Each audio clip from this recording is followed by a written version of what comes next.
भक्तों, आप सबने सुना कि भगवान का अवतार हुआ। मथुरा में कंस के कारागार में भगवान का जन्म हुआ। फिर वो मथुरा से गोकुल गए। फिर अवतार के बाद गोकुल में सारी लीलाएं प्रारंभ हुई और लीलाओं के बाद भगवान वृंदावन में क्रीड़ा किए। अनेकानेक लीलाएं भगवान की वृंदावन में हुई। वृंदावन की 84 कोस की परिक्रमा होती है। भगवान का जन्म कंस के कारागार में, कंस की जेल में हुआ। इसका तात्विक कारण क्या है, व्याख्या क्या है? भगवान कारागार में, मथुरा में कंस के अवतार तो ग्रहण किए, किंतु रहे नहीं, वो गोकुल चले गए। तो भगवान गोकुल गए और गोकुल गए और जब बाल्यकाल, उनका शैशवावस्था से बाल्यकाल में पहुंचे तो वृंदावन में जाकर उन्होंने अनेक सारे क्रीड़ा किए और भक्तों की परिक्रमा ब्रज की 84 कोस की होती है। तो यह क्या है, आइए थोड़ा सा तात्विक व्याख्या पर हम नजर डालते हैं। ये मथुरा क्या है?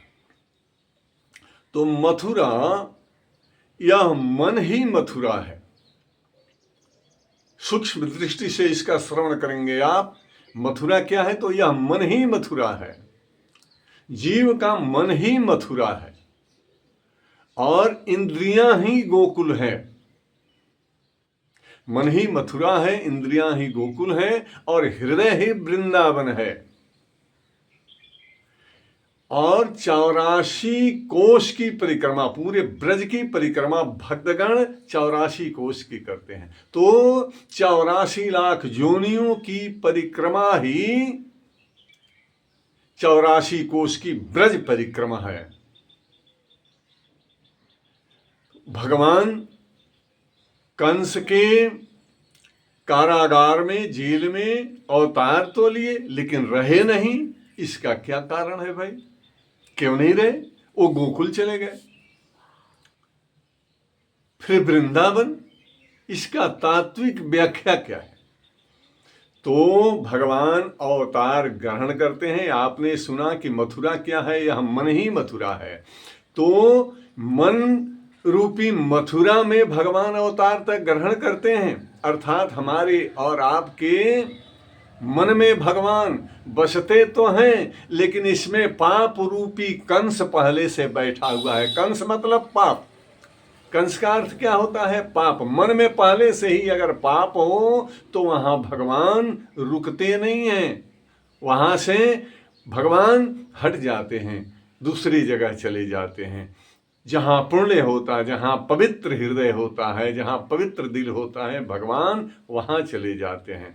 तो मन में अगर कंस रूपी पाप बैठा हुआ है तो भगवान रुकते नहीं हैं। जैसे अवतार ग्रहण किए मथुरा में और चले गए गोकुल में, तो जहां नंद अर्थात आनंद रहता है, जहां यशोदा अर्थात जसह देने, जसह ददात इति यशोदा, जो जश प्रदान करने वाली है, सबको मान सम्मान प्रदान करने वाली है, उस माता यशोदा के यहाँ चले जाते हैं।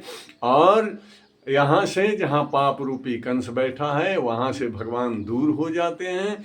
अर्थात इस मन में अगर पाप हो, कोई भी खोट हो, तो भगवान आते तो हैं पर रुकते नहीं हैं। मथुरा में अवतार तो लेते हैं, परम वो चले जाते हैं गोकुल में। और गोकुल में बाबा नंद के यहाँ है, नंद अर्थात आनंद। तो आनंद के यहाँ चले जाते हैं, वहाँ क्रीड़ाएं करते हैं और वहाँ अनेक लीलाएं करते हैं भगवान। तो यह मन ही मथुरा है, जहाँ भगवान अवतार तो लिए, लेकिन इस मन रूपी मथुरा, पाप रूपी कंस जहाँ बैठा है वहाँ रुके नहीं, वो चले गए गोकुल। तो गोकुल क्या है? इंद्रियां ही गोकुल है। मन ही मथुरा है, इंद्रियां ही गोकुल है और हृदय ही वृंदावन है। तो इंद्रियों पर बस जहाँ प्राप्त हो, जहाँ इंद्रिय निग्रह हो, वहीं भगवान रुकते हैं, अर्थात गोकुल में रुकते हैं। गोकुल अर्थात गोकुल, गो इंद्रिय, तो जहाँ गोह अर्थात इंद्रियों पर विजय प्राप्त है, वहाँ भगवान रुकते हैं।